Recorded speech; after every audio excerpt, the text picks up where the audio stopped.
Okay, student. Today in this lecture, we are going to start our unit number 6, that is heat transfer. Last lecture आपण ह्या 6व्या unit मधलं thermal conductivity हे study करत होतो आपण. थर्मल कंडक्टिव्हिटी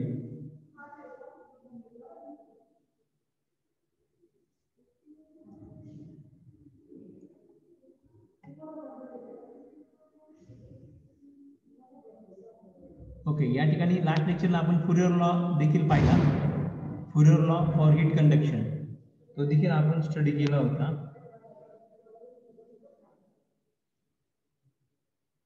तर आपण या ठिकाणी हा जो फुरियर लॉ आहे त्या फुरियर लॉचं जे इक्वेशन आहे ते आपण लास्ट लेक्चरला पाहिलं. ते इक्वेशन होतं Q upon A that is equal to K into dt by dx. मग जर आपण या ठिकाणी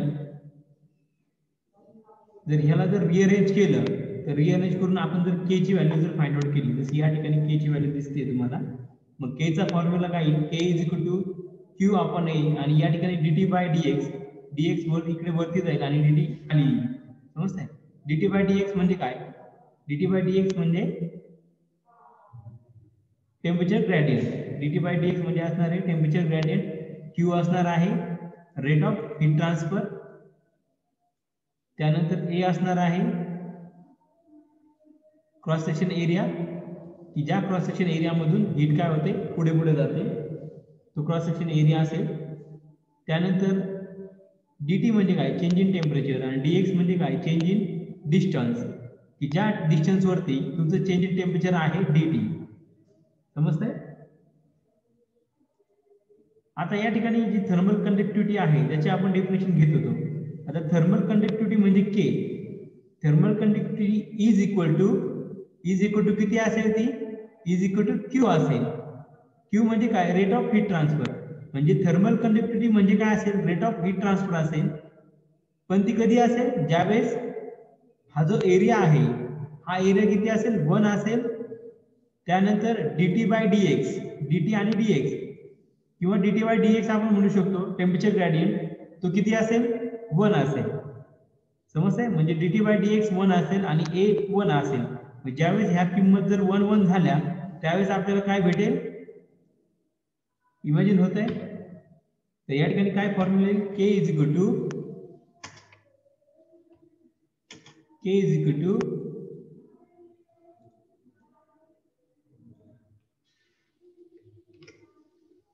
बरोबर, K is equal to Q into dx. dx किती घेतला आपण?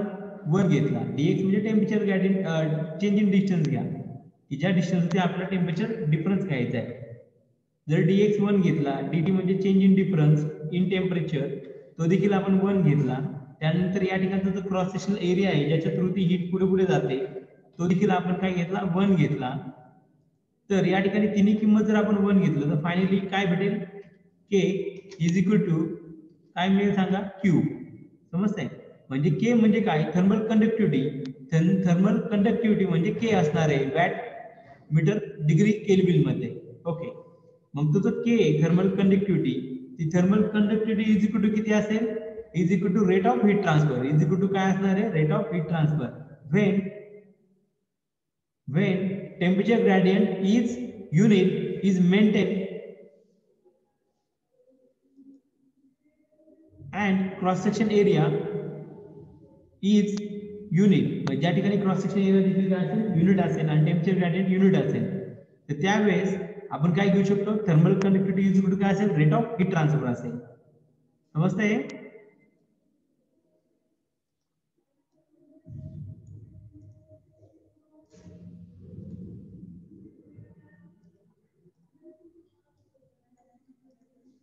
ओके. आता आपण डेफिनेशन घेऊया thermal conductivity. Thermal conductivity definition समजली? Thermal conductivity is defined as rate of heat transfer. Thermal conductivity काय असते? रेट ऑफ हीट ट्रान्सफर असते. Is defined as rate of heat transfer. ते म्हणजे काय असेल? एक रेट ऑफ हीट ट्रान्सफर असेल.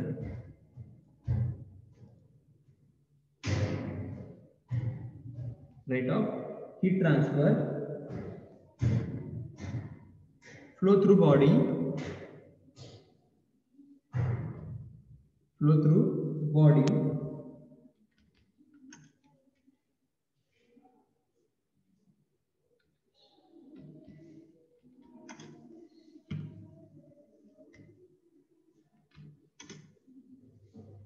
flow through body of unit cross sectional area किंवा युनिट एरिया म्हटलं तरी चालेल of unit area and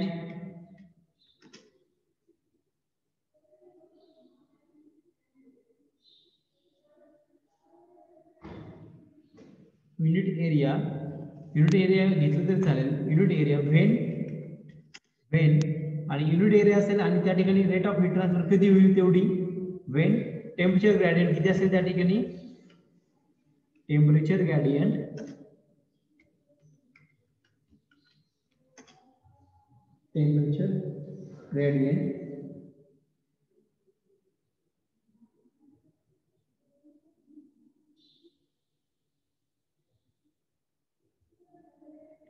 is unit temperature gradient पण किती असेल युनिट असेल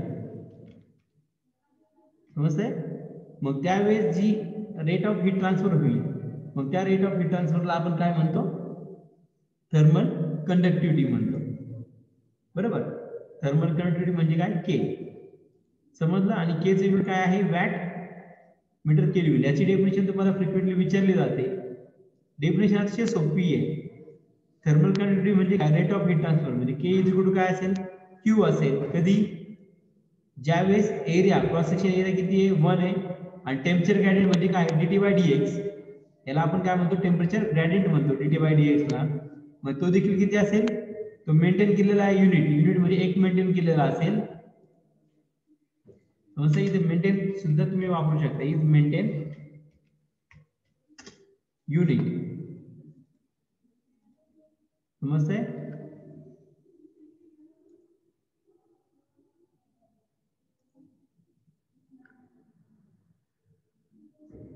तर त्यावेळेस थर्मल कंडक्टिव्हिटी के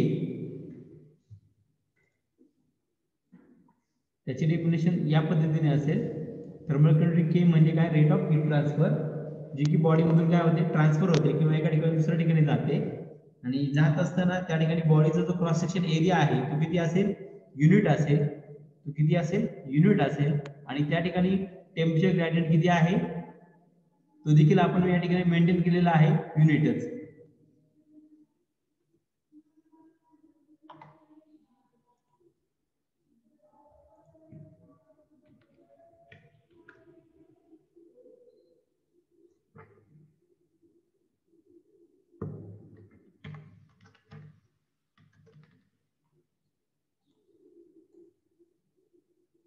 ओके समजतं या ठिकाणी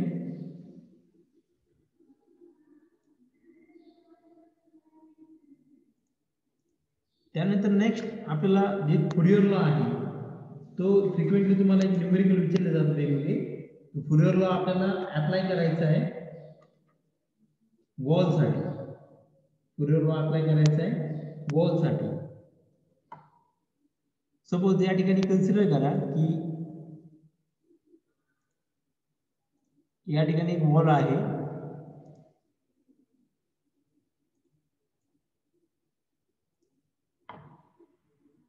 दिसतं या पद्धतीने आणि ह्या वॉलच्या दोन्ही साइडला आपण ह्या वॉलला फुरियर लॉ आपण अप्लाय करू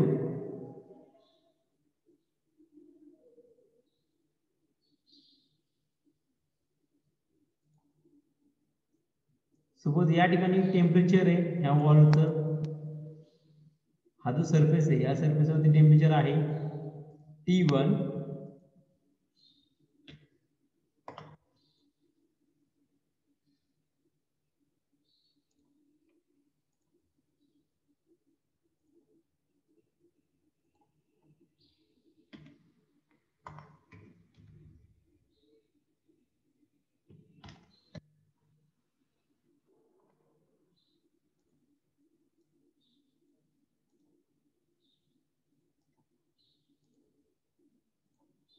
आणि त्या वॉलची दुसऱ्या सरफेसवरती टेम्परेचर असेल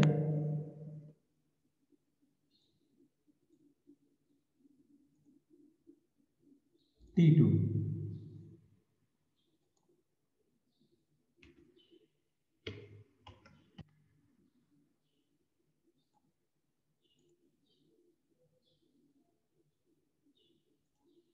समजतंय? म्हणजे या ठिकाणी हे जे दोन वॉल मी तुम्हाला दाखवतोय या ठिकाणी, सॉरी एक वॉल दाखवतोय, त्या वॉलचा जो पुढचा सरफेस आहे त्या ठिकाणी टेम्परेचर आहे T1 आणि जो पाठीमागच्या साईडचा जो सरफेस आहे त्या ठिकाणी सपोज टेम्परेचर आहे T2. इमेजिन होत आहे. आणि या ठिकाणी सपोज हा जो सरफेस आहे T1 तो हायर टेम्परेचरला असेल आणि T2 सरफेस हा लोअर टेम्परेचरला असेल.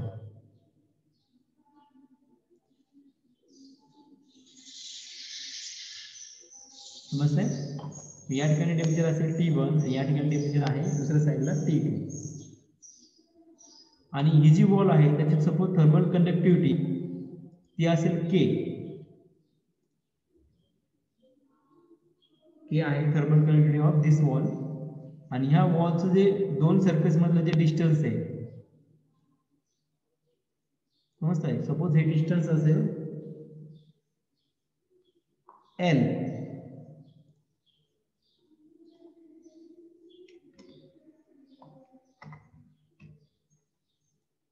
समजतंय? तर या ठिकाणी वॉलचा जो पुढचा सरफेस आहे त्याचं टेम्परेचर हायर टेम्परेचरला आहे हा सरफेस, आणि जो पाठीमागच्या साईडचा जो सरफेस आहे तो लोअर टेम्परेचरला आहे आणि त्याचं टेम्परेचर असेल T2 आणि पुढच्या साईडचं टेम्परेचर असेल T1. इमेजिन होतंय? तर या ठिकाणी हीट ट्रान्सफर कशी होईल? हायर टेम्परेचर कडून लोअर टेम्परेचर, म्हणजे ही जी पुढची वॉल आहे त्या पुढच्या वॉलकडून जी पाठीमागची वॉल आहे त्या साईडला ती हीट काय होईल त्या ठिकाणी ट्रान्सफर होईल. समजतंय? सपोज ह्या वॉलचा जो क्रॉस सेक्शन एरिया आहे तो जर या ठिकाणी मी A घेतला, क्रॉस सेक्शन एरिया किती घेतला मी A, या ठिकाणी जर आपण फुरियर लॉ जर अप्लाय केला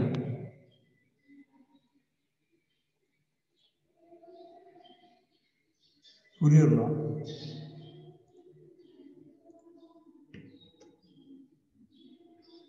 हा जर आपण या ठिकाणी जर अप्लाय केला तर फुरियर लॉ काय येईल? Q upon A that is equal to K into dt by dx. बरोबर? या ठिकाणी आपण 1 बाय 1 एक एक टर्म टाकून देतो. हा फुरियर लॉचं इक्वेशन होतं. त्याप्रमाणे Q म्हणजे काय असेल? Rate of heat transfer.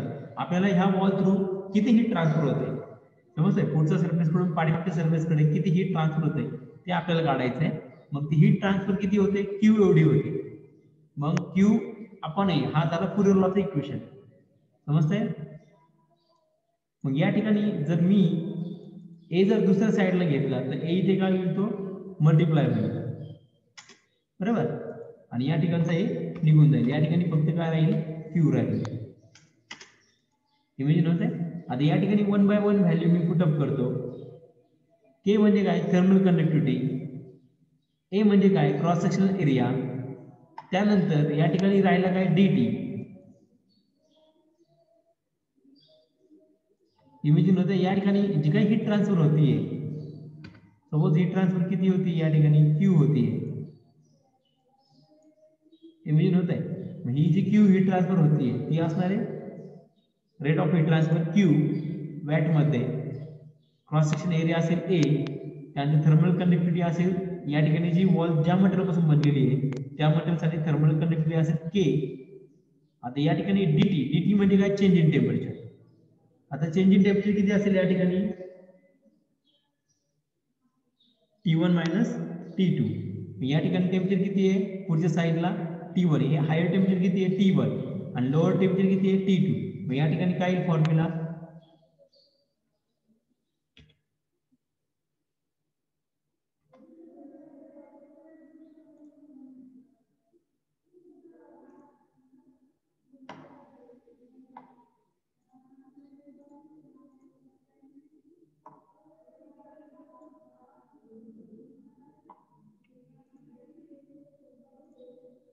काय येईल formula? T1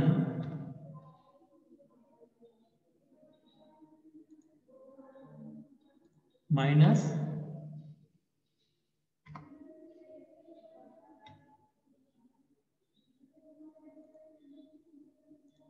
T1 minus T2.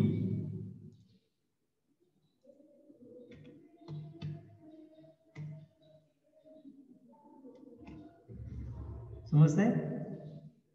म्हणजे हा असेल dx. dt म्हणजे काय, चेंज इन टेम्परेचर. तो dt मी या ठिकाणी पुटअप केला, T1 मायनस T2. आता राहिलं dx. dx म्हणजे काय की ह्या दोन टेम्परेचर जे आपण घेतलेत त्या दोन टेम्परेचर मधलं डिस्टन्स. मग ते दोन टेम्परेचर जे घेतले T1 आणि T2, टेम्परेचर डिफरन्स घेतला ना मी, मग त्या दोन पॉईंटचं, त्या दोन पॉईंट मधलंच अंतर घ्यायचं. समजतंय?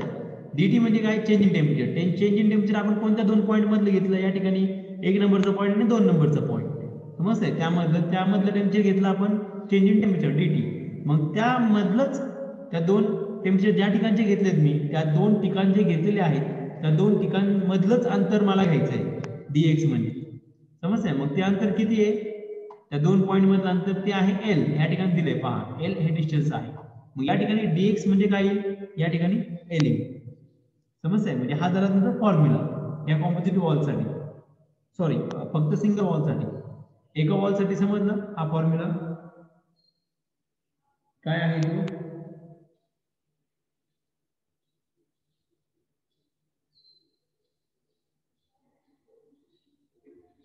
ही झाली एकच वॉल असेल. जर असं केलं तर या ठिकाणी कधी कधी तुम्हाला असंही विचारू शकतात, कदाचित या ठिकाणी जर कॉम्पोजिट वॉल असेल, कोणती, कॉम्पोजिट. कॉम्पोजिट वॉल म्हणजे काय ते देखील मी तुम्हाला सांगतो. ही सिंगल वॉल साठी सांगितलं मी. जर या ठिकाणी कॉम्पोजिट वॉल असेल, कॉम्पोजिट वॉल,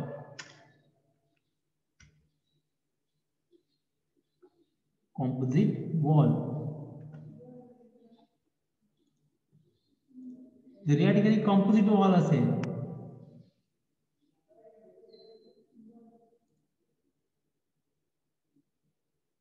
कॉम्पोजिट वॉल म्हणजे काय ते अगोदर सांगतो मी. कॉम्पोजिट वॉल म्हणजे काय, त्याची जी भिंत आहे, वॉल म्हणजे सपोज एखादा फर्नाइज असेल, फर्नाइज किंवा घरी आपल्या ओव्हन असतो नाही का, त्या ओव्हनच्या आतलं जे मेटेरियल आहे ते वेगळं असतं आणि बाहेरचं जे मेटेरियल आहे त्या ठिकाणी इन्सुलेटर लावलेलं असतं आणि आतमध्ये हीट बाहेर जाऊ नये यासाठी. म्हणजे त्याची जी वॉल आहे ती वॉल एका मटेरियल पासून न बनता ती अनेक मटेरियल, वेगवेगळ्या मटेरियल पासून बनलेली असते. त्याला आपण म्हणतो कॉम्पोजिट वॉल. सपोज या ठिकाणी मी कॉम्पोजिट वॉल दाखवतोय, या ठिकाणची जी वॉल तुम्हाला दाखवतोय ती सपोज वॉल कन्सिडर करा की दोन वेगळ्या मटेरियल पासून बनलेली आहे. सपोज ती वॉल दोन वेगळ्या मटेरियल पासून ती काय बनलेली आहे. समजतंय? आणि दोन्ही वॉलची लेंथ किंवा जाडी आहे ती वेगवेगळी आहे. सपोज पहिली जी वॉल आहे त्या वॉलची जाडी सपोज या ठिकाणी LA असेल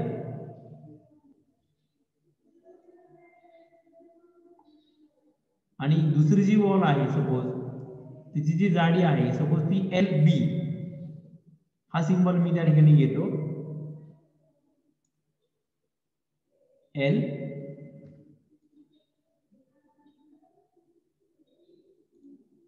LB. समजतंय? पहिल्याची जाडी किती आहे LA आणि दुसऱ्याची किती आहे LB.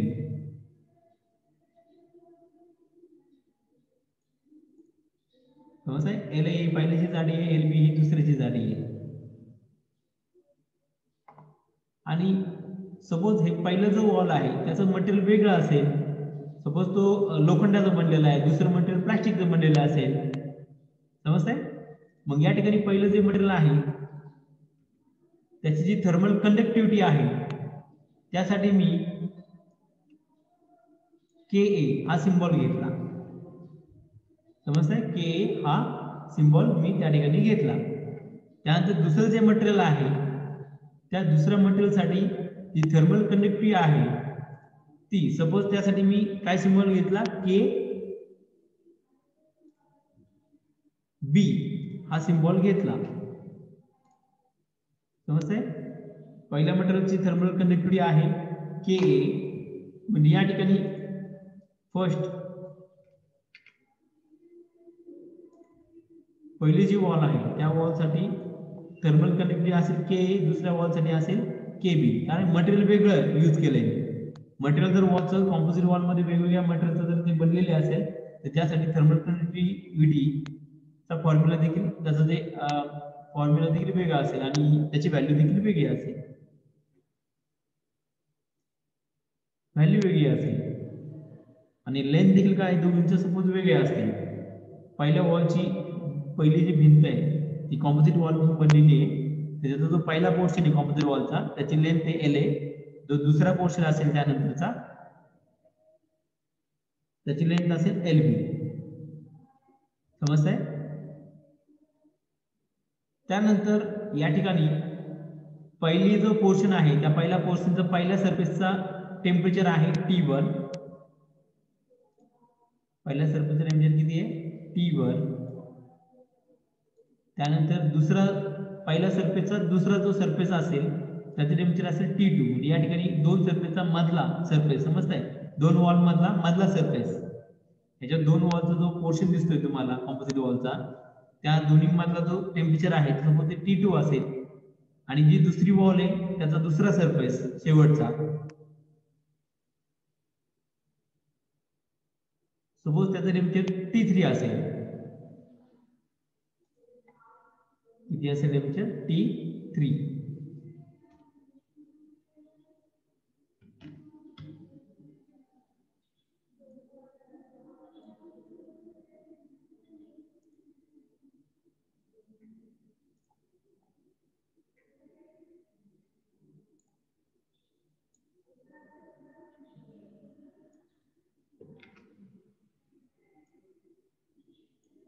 समजतंय? या पद्धतीने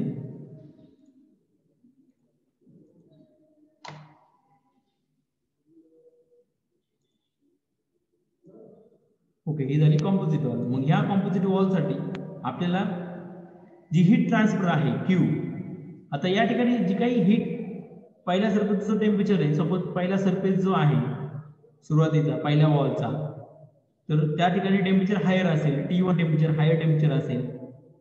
त्यानंतर पहिला जो वॉल आहे त्या वॉलचा दुसरा सरफेस त्याचं टेम्परेचर असेल T2 थोडं लोअर टेम्परेचरला असेल आणि त्यानंतर दुसरी जी वॉल आहे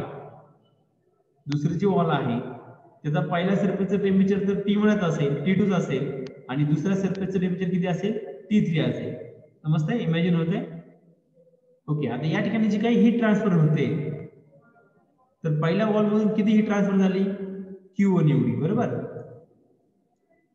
मग तेवढीच हीट काय होईल पुढे दुसऱ्या वॉल मधून जाणार आहे. इमॅजिन होत आहे?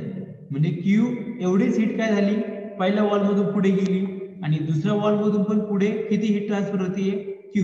म्हणजे हीट जी ट्रान्सफर होणार आहे पहिल्या आणि दुसऱ्या वॉल मधून ती सेमच ट्रान्सफर होणार आहे. आणि या ठिकाणी का सेम ट्रान्सफर होते कारण की ही जी वॉल आहे ही वॉल मी एका नंतर दुसरी ठेवलेली आहे. समजतंय? एका वॉल नंतर मी दुसरी वॉल ठेवलेली आहे म्हणजे ते सिरीज मध्ये आहे. सिरीज मध्ये जसं आपण रेझिस्टन्स पाहतो नाही का इलेक्ट्रिकल मध्ये झालंय तुम्हाला रेझिस्टन्स आपण सिरीज मध्ये लावतो पॅरल मध्ये लावतो. सिरीज म्हणजे काय एकानंतर दुसरी वॉल येणे. पॅरल म्हणजे काय दोन्ही वॉल एकमेकांना समांतर लावलेले असतात. ते देखील मी नेक्स्ट तुम्हाला सांगतो. ओके, या ठिकाणी तुम्हाला पॅरलचं पोर्शन नाहीये पोर्शन मध्ये पॅरल साठीचे फॉर्म्युले फक्त सिरीज मध्येच आहे. या ठिकाणी ही जी वॉल आहे एकानंतर एक सिरीज मध्ये आलेली आहे. समजतंय? एकानंतर दुसरी वॉल दुसऱ्यानंतर तिसरी वॉल अशी ती सिरीज मध्ये आलेली आहे. म्हणजे पहिल्या वॉल मध्ये जेवढी हीट जाईल तीच हीट सेम तेवढीच अमाऊंट ऑफ हीट काय होईल दुसऱ्या वॉल मधून पुढे ट्रान्सफर होईल. इमॅजिन होतंय? म्हणजे ही जी हीट आहे Q जेवढी पहिल्या वॉल मध्ये गेली तेवढीच ती दुसऱ्या वॉल मधून पुढे ट्रान्सफर होईल. समजतंय? मग राहिला आपण जर हा जो फॉर्म्युला आहे समजतंय का फुरियर लॉचा फॉर्म्युला आपण जर फुरियर लॉ हा पहिल्या वॉल साठी जर लावला या ठिकाणी दिसतंय ही जी पहिली वॉल आहे त्यासाठी जर आपण फुरियर लॉ अप्लाय केला Q आपण that is equal to K × dt/dx. मग आपण पहिल्या वॉल साठी तो जर अप्लाय केला तर आपला फॉर्म्युला काय येईल सांगू शकतो कोणी? ठीक आहे मी सांगतो तुम्हाला या ठिकाणी. तर पहिल्या वॉल साठी तो फॉर्म्युला काय येईल फुरियर लॉ साठी हा A जर आपण दुसऱ्या साइडला घेतला तर फॉर्म्युला काय A × K × dt/dx. बरोबर. मग या ठिकाणी पहिल्या वॉल साठी rate of heat transfer Q तो सेम असेल इज इक्वल टू ए म्हणजे काय क्रॉस सेक्शन एरिया. सपोज पहिला वॉल आणि दुसरा वॉल या सिरीज मध्ये लावलेला आहे, त्यामुळे पहिला वॉलची जी क्रॉस सेक्शन एरिया आहे तो देखील एच असेल आणि दुसऱ्या वॉलचा देखील ए असेल.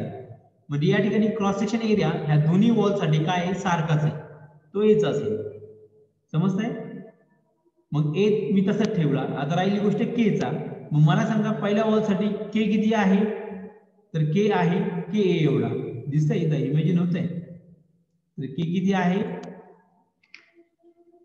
के इज इक्वल टू काय असेल के. मग या ठिकाणी तुम्हाला या फॉर्म्युलामध्ये या ठिकाणी के ए टाकावं लागेल.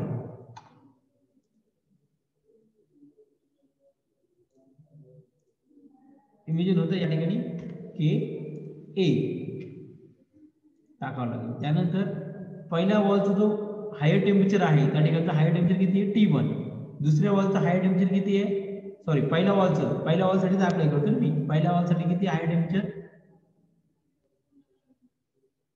T1 आणि लोअर टेम्परेचर किती पहिल्या वॉलचं दुसऱ्या सरफेसचं T2 आणि त्या दोघांमधलं अंतर किती आहे LA. मग या ठिकाणी L च्या ऐवजी काय येईल,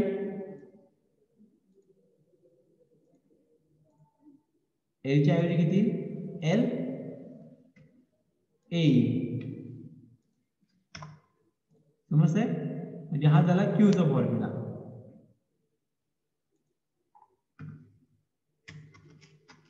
इमेजिन होतंय? मग हा जो फॉर्म्युला आहे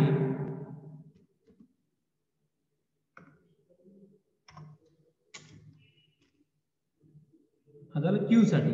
मग सेम अमाऊंट ऑफ हीट काय होते दुसऱ्या वॉल मधून जाते. दुसरी जी वॉल आहे का त्यामधून सुद्धा काय होते तेवढीच हीट जाते ना दुसऱ्या वॉल मधून. मग दुसऱ्या वॉल साठी जर आपण के चा फॉर्म्युला जर अप्लाय केला दुसऱ्या वॉल साठी तर काय येईल, फुरियर लॉ जर अप्लाय केला तर दुसऱ्या वॉल साठी, तर दुसऱ्या वॉल साठी पण सेम फुरियर लॉ अप्लाय होईल. दुसऱ्या वॉल साठी पण काय येईल, दुसऱ्या वॉल साठी Fourier law Q upon A that is equal to K into dt by dx. मग या ठिकाणी जर दुसऱ्या वॉल साठी जर A ला आपण पुढे घेतला तर काय येईल formula Q is equal to K into A. Imagine होत आहे काय formula Q is equal to A into या ठिकाणी के बी.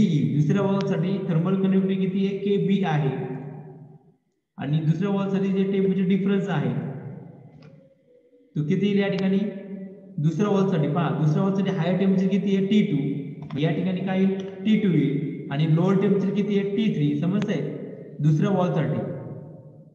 वॉल साठी जे सरफेसचं टेम्परेचर आहे पहिल्या सरफेसचं T2 टेम्परेचर आहे, दुसऱ्या सरफेसचं T3 आहे. मग T2 आणि या ठिकाणी काय येईल T3. त्यानंतर दुसरा सरफेस जो आहे त्याची लेंथ किती आहे LB. मग या ठिकाणी किती येईल त्याची लेंथ LB. इमेजिन होत आहे? मग ही जी हीट आहे त्या हीट साठी फॉर्म्युला पहा मी कोणता यूज करू शकतो, पहिल्या वॉलचा देखील मी अप्लाय करू शकतो किंवा दुसऱ्या वॉलचा देखील मी अप्लाय करू शकतो.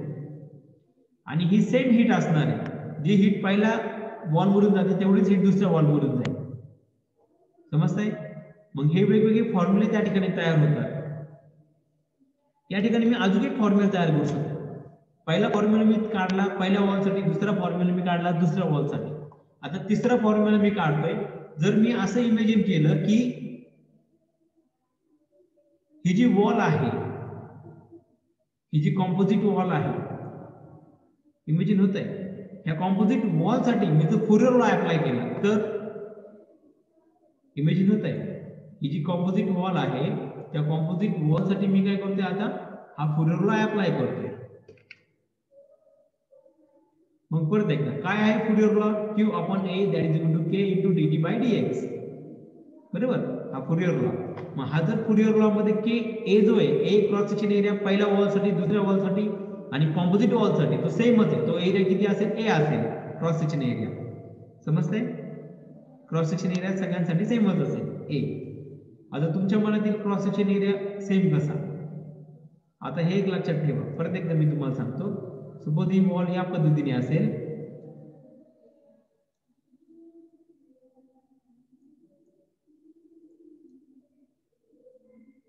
इमेजिन होतंय? मग मला सांगा क्रॉस सेक्शन एरिया म्हणजे काय की हा जो Q ट्रान्सफर होतोय हीट समजतंय? ही जी हीट ट्रान्सफर होते क्यू या ठिकाणी या वॉल मधून या वॉल मध्ये इमेजिन होते, हीट ट्रान्सफर होत असताना त्या हीटला परपेंडिक्युलर असा क्रॉस सेक्शन एरिया तो कोणता येईल, तो या ठिकाणी तुम्हाला पहा रेड लाईन दाखवते. मग मी वेगळा कलर यूज करतो नाही तर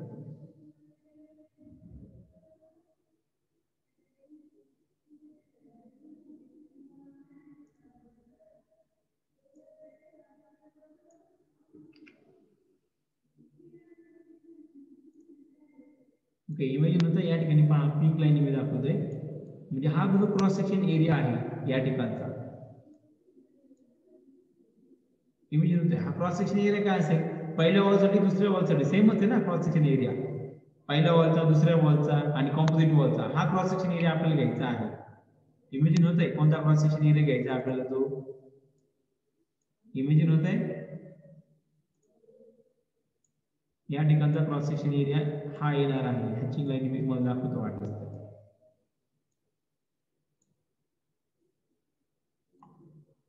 इमेजिन होतंय हा क्रॉस सेक्शन एरिया असणार आहे.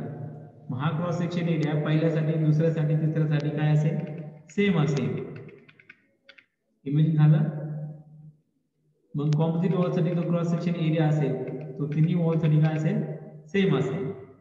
मग ह्या पूर्ण कॉम्पोजिटचं एक दाखवलं मी वॉल, त्या वॉलसाठी जर आपण फुरियर लॉ जर अप्लाय केला तर फुरियर लॉ काय असेल, Q upon A that is equal to K into dt by dx, आणि हा एरिया सगळ्यांसाठी सेम आहे क्रॉस सेक्शन एरिया. मग A जर पुढच्या साईडला मी जर घेतला तर काय formula, Q is equal to KA into dt by dx. समजते, हा फॉर्म्युला आहे. मग या ठिकाणी सुरुवातीचा KA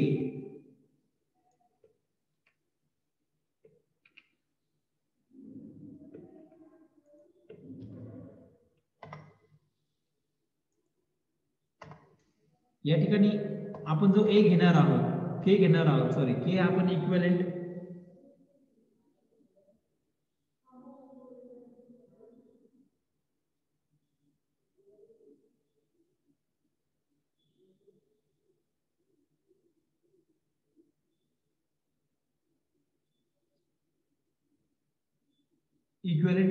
K आपण थर्मल कंडक्टिव्हिटी जर घेतली तर या ठिकाणी काय येईल, dt काय येईल T1 मायनस T2, किंवा या ठिकाणी कॉम्पोजिट वॉलसाठी नाही काढलं तरी चालेल, कारण की यावरती न्यूमेरिकल मध्ये तुम्हाला हे जनरली हे दोनच फॉर्म्युले त्या ठिकाणी यूज करता येईल, किंवा तिसरा कॉम्पोजिट साठी नाही काढलं तरी चालेल. तर तुम्हाला सिलेबस मध्ये पण नाहीये.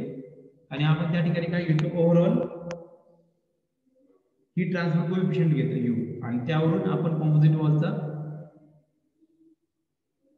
आपण त्या ठिकाणी ओव्हरऑल हीट ट्रान्सफर घेऊन त्या ठिकाणी आपण Q चा फॉर्म्युला घेतो. ओके, ते तुम्हाला सिलेबस साठी नाहीये. ओके, ते नाही घेतलं तरी चालेल, नाही तर तुमचं सगळं डोक्यावरून जाईल. ओके, ठीक आहे, हे समजलं. या ठिकाणी सपोज या ठिकाणी जर तिसरी वॉल असती, थर्ड वॉल,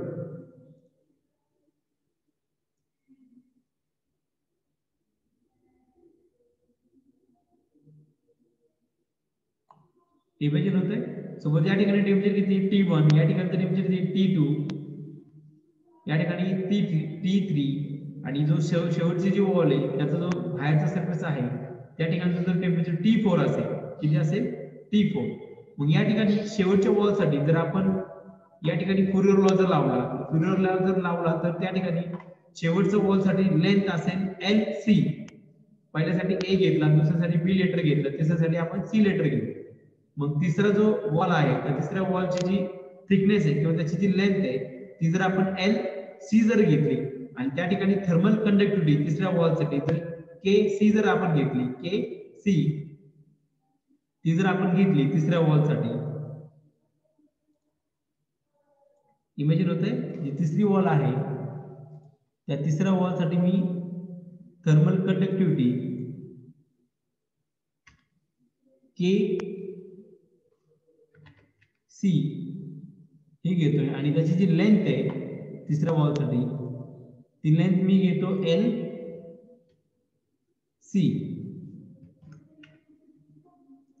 समजतंय? ही जर लेंथ घेतली मी, तर त्या ठिकाणी जर मी फोरियर लॉ अप्लाय केला, फोरियर लॉ काय सांगतो, Q upon is that is equal to K into dt by dx. Imagine होतंय. मग ही जी बॉल तुम्हाला दिसतीये तिसरी बॉल, त्यासाठी फोरियर लॉ जर आपण अप्लाय केला तर काय q is equal to a into या ठिकाणी काय फक्त के बी च्या ऐवजी काय के सी, कंडक्टिव्हिटी किती आहे थर्ड वॉल साठी के सी. त्या ठिकाणी तिसऱ्या वॉल साठी टेम्परेचर किती पहा T3 आणि T4. त्या ठिकाणी टेम्परेचर किती आहे T3 आणि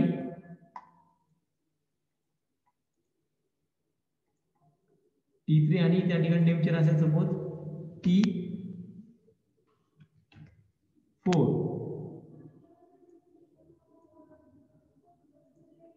T3 आणि T4 समजते. T3 या ठिकाणी टेम्परेचर आहे, T4 या ठिकाणी टेम्परेचर आहे. म्हणजे T3 आणि T4 असे जे टेम्परेचर आले या ठिकाणी, या ठिकाणी किती T3 आणि या ठिकाणी टेम्परेचर आहे T4 आणि याची जी लेंथ आहे तिसरी जी वॉल आहे त्याची लेंथ किती आहे LC. मग ती लेंथ या ठिकाणी LC. इमेजिन होतंय. मग हा असेल फॉर्म्युला क्यूचा. क्यूचा फॉर्म्युला काय Q is equal to A into KC into bracket 3 minus T4 upon LC.